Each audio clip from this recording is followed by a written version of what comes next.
How is it, Ricky? Pretty comfy? Thing's mint condition. Wow. This thing's messed up. These things are crusty. It's not a bad fit. Does pretty good. I don't know if I can keep this front bar on here. We'll see how it does when I adjust it.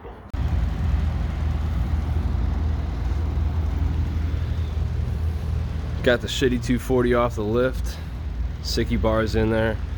And good to go with the rest of the kit and everything else I'm gonna bolt on. I've turned this 240 into basically just a storage bin for all the parts. Sold the seats to make some room. And then the LS parts are still coming in the mail. Got some headers recently, and all the rest of the parts gotta go on.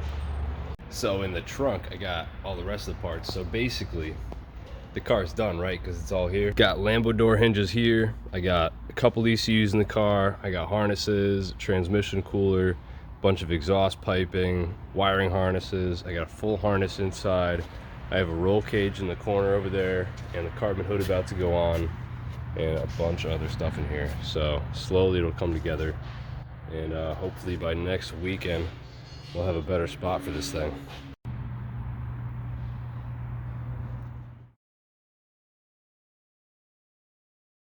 Now that I'm back home, I got a couple things I was working on before.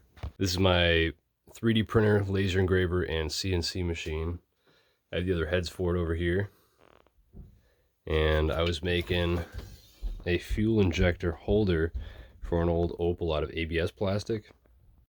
And this is what it looks like right out of the printer. So this is one of the highest quality prints it can do. You can see the grains in there a bit, but it's not too bad. A lot of concentrated heat. And I don't think there's any warp, so I'm gonna see what this looks like. Right off the printer, this is what these two are looking like. So there is a little bit of heat warp. You can kind of see it when it's straight. And when you're resting on here, it's got a little wobble, so not too happy about that. I'll probably just get another build plate. And then this one seems to be a little straighter. So this actually holds 2 injectors, and it sits like this for GM injectors for an old Opel. So this is about 30-40 hours of re-engineering, and this is going to a good guy up in Mass. He's trying to rebuild his Opel, and he's got a couple others too, so I'm going to see if I can turn this into a kit for everyone.